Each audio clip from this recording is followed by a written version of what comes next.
Hi കൂട്ടുകാരെ, നമസ്കാരം. ഇനി നല്ല നാടൻ ചക്കപ്പുഴുക്ക് ഉണ്ടാക്കിയാലോ? ചക്കപ്പുഴുക്കും മീൻ കറിയും അല്ലെങ്കിൽ ചക്കപ്പുഴുക്കും മുളക് പൊടിച്ചതും ഒക്കെ കഴിക്കാൻ എന്തൊരു ടേസ്റ്റാണ് അല്ലേ? നല്ല ടേസ്റ്റിയായ ഒരു ചക്കപ്പുഴുക്കാണ് ഞാൻ ഇന്ന് ഉണ്ടാക്കുന്നത് കേട്ടോ. അതുപോലെ ഇന്ന് ഞങ്ങൾ വഴിവക്കിൽ വിൽക്കാൻ വെച്ച ഒരു ചക്ക വാങ്ങി. ഇവിടെയൊക്കെ ചക്കയ്ക്ക് 40 രൂപയാണേ. കൂട്ടുകാരുടെയൊക്കെ നാട്ടിൽ ചക്കയ്ക്ക് എന്ത് വിലയാണെന്നുള്ളതൊന്ന് കമൻറ്റ് ചെയ്യണേ. അപ്പോൾ ഇതാ ചക്ക മുറിച്ച് അത് പീസാക്കി വെച്ചിട്ടുണ്ട്. അപ്പോൾ ഇനി നമുക്ക് ചക്ക വേവിച്ചാലോ? കൂട്ടുകാരെ ദേണ്ടപ്പോൾ കണ്ടോ, ചക്ക എല്ലാം ചെറുതായിട്ട് അരിഞ്ഞെടുത്ത് വെച്ചിട്ടുണ്ട് നമ്മുടെ ചക്കപ്പുഴുക്കിന് വേണ്ടി.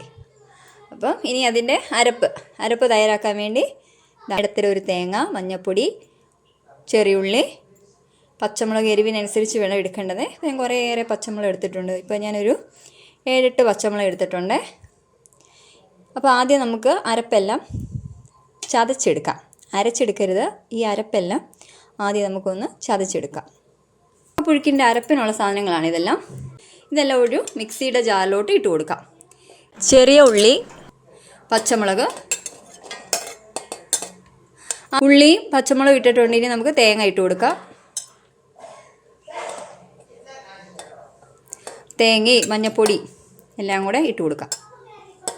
ഇത് നല്ലപോലെ ഒന്ന് ചതച്ചെടുക്കട്ടെ. അരപ്പെല്ലാം നല്ലപോലെ ചതച്ചെടുത്തിട്ടുണ്ട്. തേങ്ങ, മുളക്, ഉള്ളിയെല്ലാം നല്ലപോലെ ഒന്ന് ചതച്ചെടുത്തിട്ടുണ്ട്. ഇനി നമുക്കൊരു കുക്കറിലാണ് വെക്കുന്നത്. കുക്കറെടുത്തിട്ട്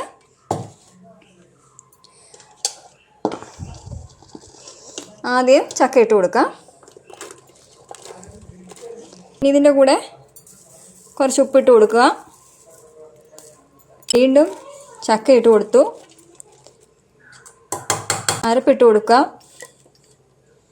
അരപ്പും എല്ലാം കൂടെ ചേർത്താണ് അരപ്പിട്ട് കൊടുത്തു. ചക്ക ഇട്ട് കൊടുത്തു.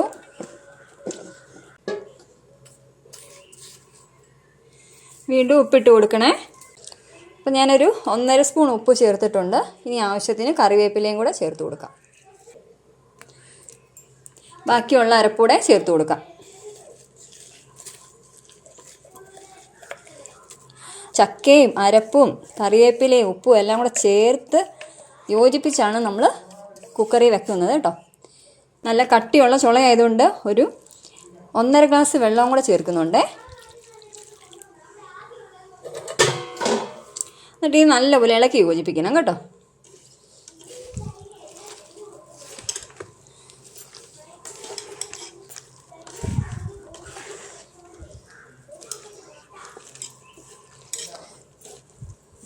നല്ലപോലെ ഇളക്കി യോജിപ്പിച്ചിട്ടുണ്ട്. ഇനി നമുക്ക് അടപ്പിട്ട് അടച്ചു വെക്കാം. അരപ്പെല്ലാം ചേർത്ത് ചക്ക നല്ലപോലെ ഇളക്കി യോജിപ്പിച്ച് വെച്ചിട്ടുണ്ട്. ഇനി ഒരു അടപ്പിട്ട് അടച്ച് നമുക്ക് സ്റ്റൗ കത്തിച്ച് വേവാൻ വെക്കാം. ഒരു വിസിൽ കേട്ടതിന് ശേഷം നമുക്ക് സ്റ്റൗ ഓഫ് ചെയ്യാം. ഇപ്പം കുക്കർ വിസിലടിച്ച് ഞാൻ ഓഫ് ചെയ്ത് വെച്ചേക്കുമായിരുന്നു. ഇപ്പം അതിൻ്റെ ആവിയെല്ലാം പോയി.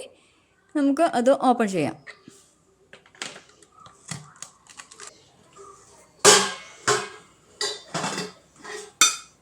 അടിപൊളി നല്ല സെറ്റായിട്ടുണ്ട് കേട്ടോ.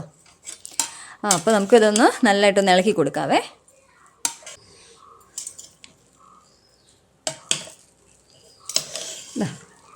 നമ്മുടെ അങ്ങനെ ചക്ക വേവിച്ചത് റെഡിയായി ഉണ്ടോ. അടിപൊളി. നല്ലപോലെ ഒന്ന് കുഴച്ച് കൊടുക്കാം കേട്ടോ.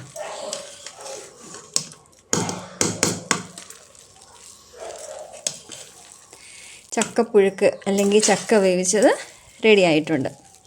ഉപ്പെല്ലാം കറക്റ്റാണ്. ആദ്യമേ നമ്മൾ കറക്റ്റ് ഉപ്പ് ചേർത്തിട്ടുണ്ടായിരുന്നു.